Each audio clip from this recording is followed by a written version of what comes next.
दिल्ली में भी कुछ ऐसी ही परिस्थिति है। जहां उसे पूर्ण राज्य का दर्जा दिलाने की बात हो रही थी, वहीं दूसरी ओर उससे उसके खास दर्जे को भी छीना जा रहा है। ये कहानी आज की नहीं बल्कि आजादी से लेकर आज तक की है।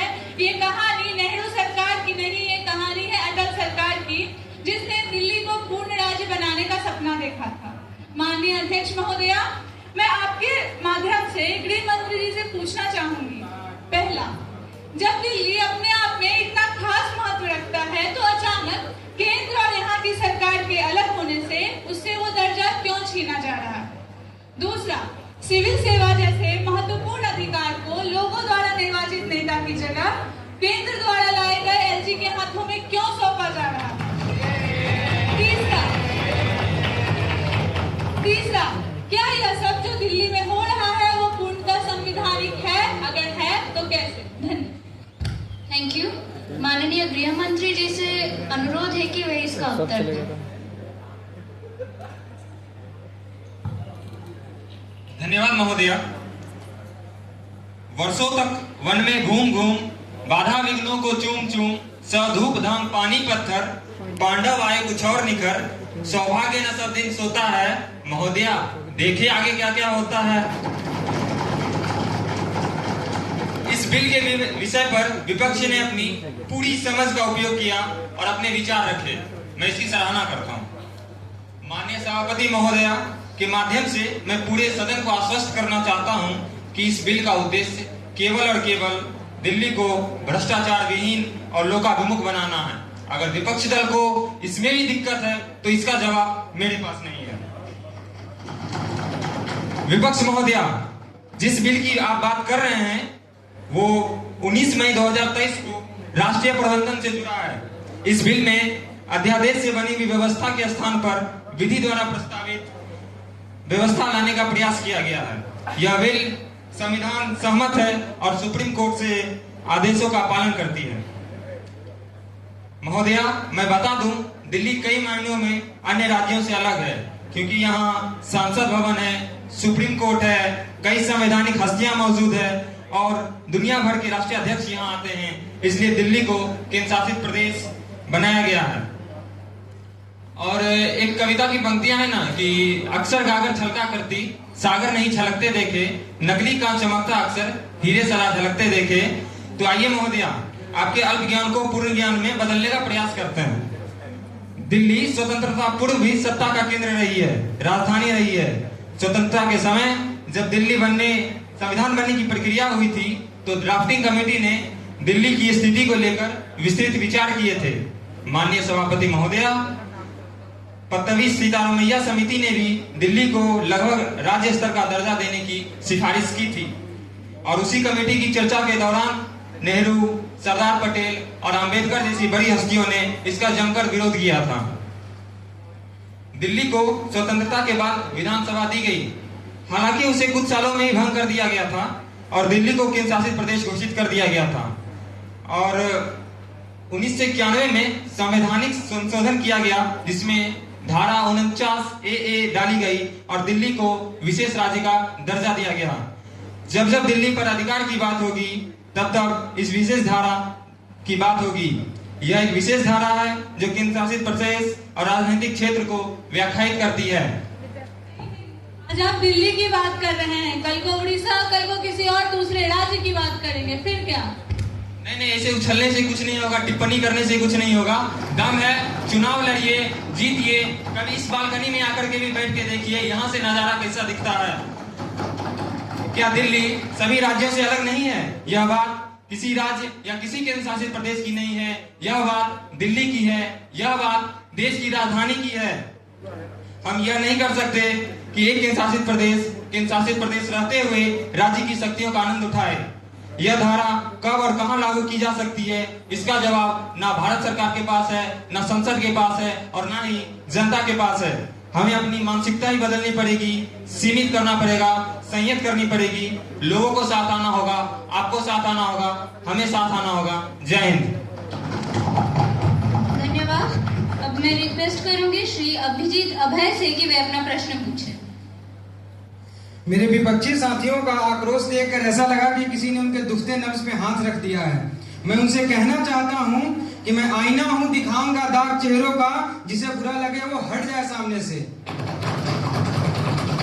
सभापति महोदय, मैं आपके माध्यम से देश के माननीय प्रधानमंत्री से यह पूछना चाहता हूं कि फरवरी की खूबसूरत सुबह और सजे हुए संसद से बरसते हुए उन झूठे वादों के लिए जिम्मेदार कौन है? हमारे विपक्षी साथियों द्वारा अपने संबोधन को अनर्गल, दोहरे चरित्र, जुमले और सपनी जैसे शब्दों से सजाया गया है। तो मैं इस सदन को इस बात से अवगत कराना चाहता हूं कि किसके वक्तव्यों से ये सब ज्यादा प्रासंगिक लगते हैं। हमारे प्रधानमंत्री ने हर वर्ष 2 करोड़ नौकरी देने की वादा की थी। क्या यह चुनावी जुमला नहीं था? हमारे प्रधानमंत्री ने एक नारा दिया था, बहुत हुई महंगाई की मार। क्या यह चुनावी जुमला नहीं था?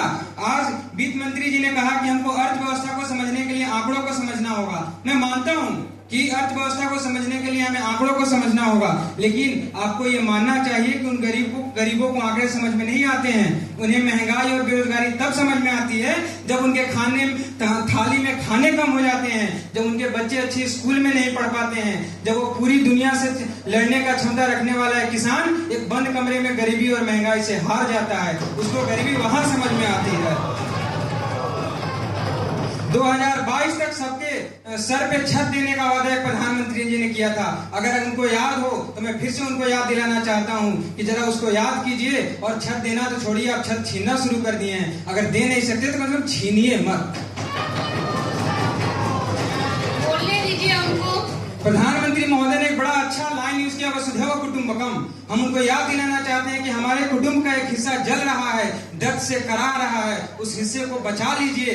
और हमारे विपक्षी साथियों द्वारा बड़े सिनेमैटिक वे में वर्ड यूज किया गया, हम जान दे देंगे, मूछें मुड़वा लेंगे। अरे भाई, नहीं चाहिए आपकी जान, हमें नहीं चाहिए आपकी मूछें। जनता की जान बख्श दीजिए, हम उसके लिए आपका शुक्रगुजार रहेंगे। मैं जानता हूं कि शब्दों की जादूगरी और आंकड़ों की बाजीगरी आपसे बेहतर किसी को नहीं आती, लेकिन मैं कहना चाहता हूं कि तुम्हारी फाइलों में गांवों का मौसम गुलाबी है, मगर ये आंकड़े झूठी और ये दावे किताबी हैं। हमारे विपक्ष के किसी साथी ने कहा कि इन्हें केवल समस्या दिखती है, इनकी नजर खराब है। मैं उन्हें कहना चाहता हूं कि टूटे हुए लश्कर का भरम देख रहे हैं और दिन जिल्ले इलाही का करम देख रहे हैं। ताकत का नशा अक्ल पे भारी है तुम्हारी, तुम देख ना पाओगे जो हम देख रहे हैं। हमारे विपक्षी साथियों के द्वारा बार बार ये कहा गया, हम इधर बैठे हैं, आप उधर बैठे हैं। हम उन्हें कहना चाहते हैं कि दर्द के हदों से गुजारे तो सभी जाएंगे, तैरे या डूबे किनारे तो सभी जाएंगे। कोई कितनी भी बुलंदी पे चली जाए, आसमानों से उतारे तो सभी जाएंगे। इसलिए सत्ता की मदहोशी से बाहर निकालिए।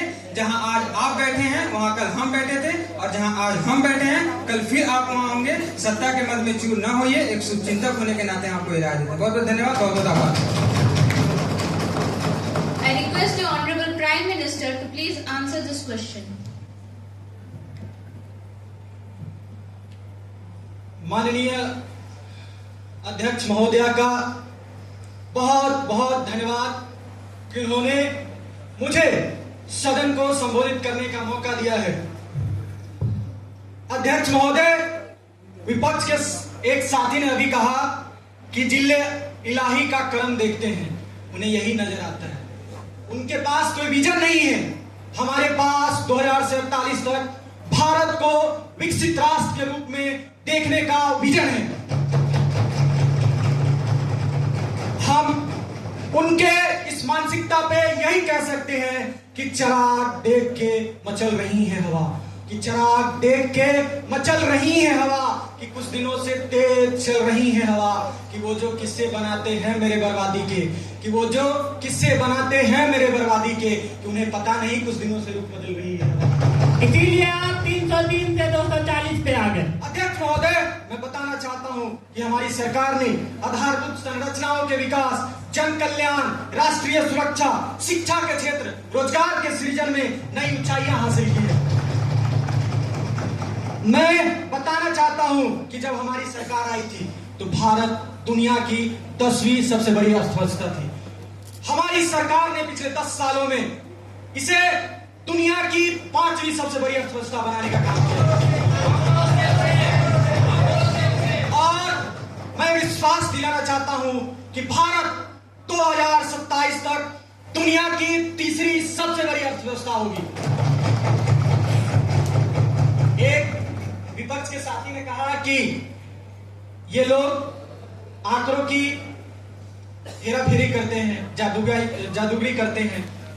मैं उन्हें कहना चाहता हूं कि हमारे पास ये भी आपको आंकड़े झूठे लगते होंगे कि पांचवी बड़ी अर्थव्यवस्था है।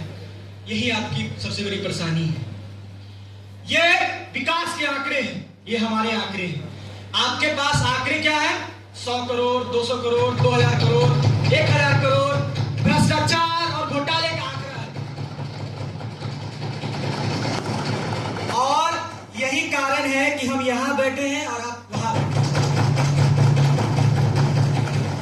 और हमसे और आपसे ज्यादा समझदार इस देश की जनता है, इसलिए उन्होंने आपको पिछले 10 साल से वहां बैठाने का काम किया। अध्यक्ष महोदय, मैं आपके माध्यम से, इस सदन के माध्यम से 140 करोड़ भारतीयों को विश्वास दिलाता हूं कि देश सशक्त हाथों में है। हमारे लिए राजनीति जन सेवा और राष्ट्र सेवा का माध्यम है। भारत शांति को स्थापित करना भी जानता है और अपनी शांति का सुरक्षा करना भी जानता है। मैं 140 करोड़ भारतीयों को यह विश्वास दिलाता हूं कि चाहे वो चीन हो या पाकिस्तान हो, अगर भारत के भूभाग पे कब्जे करने का कोशिश करेगा या हमला करेगा, तो मैं उन्हें विश्वास दिलाता हूं कि वे अगले दिन का सूरज नहीं देख पाएंगे। मैं कहना चाहूंगा कि कश्ती चलाने वालों ने जब हार कर दी पतवार हमें, लहर लहर तूफान मिले, कि लहर लहर तूफान मिले और मिले मजदार हमें, फिर भी दिखाया है हमने कि इन हालातों में भी आता है दरिया करना पार हमें, दरिया करना पार। अध्यक्ष महोदय, मैं सदन के पटल पे कुछ आंकड़े रखना चाहता हूं। हमारी सरकार जब आई थी तो प्रति व्यक्ति आय 90,000 था। हमारी सरकार ने इसको 2,12,000 करने का काम किया। अध्यक्ष महोदय, मैं बताना चाहता हूं कि जब हमारी सरकार आई थी तो राष्ट्रीय राजमार्ग की कुल लंबाई 96 लाख किलोमीटर थी। उसे बढ़ाकर हमारी सरकार ने 1.5 लाख किलोमीटर करने का काम किया। हमारे Honorable members, please maintain the decorum of the house. Please maintain the decorum of the house. मैं बताना चाहता हूं कि जब हमारी सरकार आई थी तो मेडिकल कॉलेज की कुल संख्या 384 थी। हमारी सरकार ने उसे 660 करने का काम किया है। आज मैं बताना चाहता हूं कि भारत में हमारी जो सोच थी कैशलेस इकोनॉमी की, आज भारत में लगभग 76% जो इकोनॉमी है वो ऑनलाइन ट्रांजैक्शन के जरिए हो रहा है। मैं विपक्ष के साथी को ये बताना चाहता हूं कि हमारी सरकार ने राष्ट्रीय शिक्षा नीति लाने का काम किया, लेकिन विपक्ष के राज्य सरकारों ने जिस तरीके से इसमें अरंगा लगाया, कहीं न कहीं इसके असफलता की कारण बन सकती है। मैं कहना चाहूंगा कि जरूरत है अपने ऊपर शोध कीजिए, इस तरह बेवजह न विरोध कीजिए। मैं कहना चाहूंगा, अभी विपक्ष के एक साथी ने महंगाई पे सवाल पूछा। मैं कहना चाहूंगा कि जब आपकी सरकार थी तो औसत महंगाई दर 8.1% थी। हमारी सरकार के दौरान यह घटकर 5.1% हो गया है। मैं बताना चाहता हूं, इन्होंने अभी रोजगार पे सवाल पूछा। मैं बताना चाहता हूं कि आपके सरकार के 10 साल के कार्यकाल में कुल सरकारी नौकरियां 6 लाख दी गई। हमारी सरकार ने कुल नौकरियां 10 लाख देने का काम किया है। ईपीएफओ के आंकड़े के अनुसार हमारी सरकार ने प्रतिवर्ष 1.92 करोड़ रोजगार सृजित करने का काम किया है। लेकिन विपक्ष के साथियों को देश के संस्थाओं पे तो कोई भरोसा है नहीं। मैं दुनिया के संस्था का उदाहरण देना चाहता हूं। IMF के आंकड़े के अनुसार भारत में प्रतिवर्ष ऑटोमोबाइल सेक्टर में 25 लाख रोजगार सृजित किए जा रहे हैं। इसके साथ ही भारत में प्रतिवर्ष लगभग 65 लाख रोजगार इंफ्रास्ट्रक्चर के सेक्टर में किए जा रहे हैं। इसके साथ ही उन्होंने मणिपुर के प्रश्न पे हमारे माननीय मंत्री ने उत्तर दिया। मैं बताना चाहता हूं कि मणिपुर में जो हुआ वो मानवता को शर्मसार करने वाला है, लेकिन विपक्ष जिस तरीके से राजनीति कर रहा है वो उससे भी ज्यादा शर्मनाक है। मैं इस सदन को 140 करोड़ भारतीयों को आश्वस्त करना चाहता हूं कि मणिपुर में शांति का सूरज फिर से खिलेगा और मणिपुर भारत के मानचित्र पे फिर से उभरेगा। मैं सूरज कब देखने जा रहे हैं मणिपुर? अध्यक्ष महोदय, हमारे माननीय मंत्री गृह मंत्री गिरिराज मंत्री ने इस पे कड़ी निगरानी रखते हुए इसको अपने बस में लाने का पूरा प्रयास किया है। मैं विपक्ष के साथियों को कहना चाहूंगा कि हमारा जो 2047 तक विकसित भारत बनाने का लक्ष्य है उसमें साथ आइए। मैं यही कहूंगा कि मैं उगता हूं, मैं बढ़ता हूं, मैं नभ की चोटी चढ़ता हूं, कुचला जाऊं यदि धूलिसा, आंधीसा पुनः उभरता हूं, आंधीसा पुनः। Thank you. The question now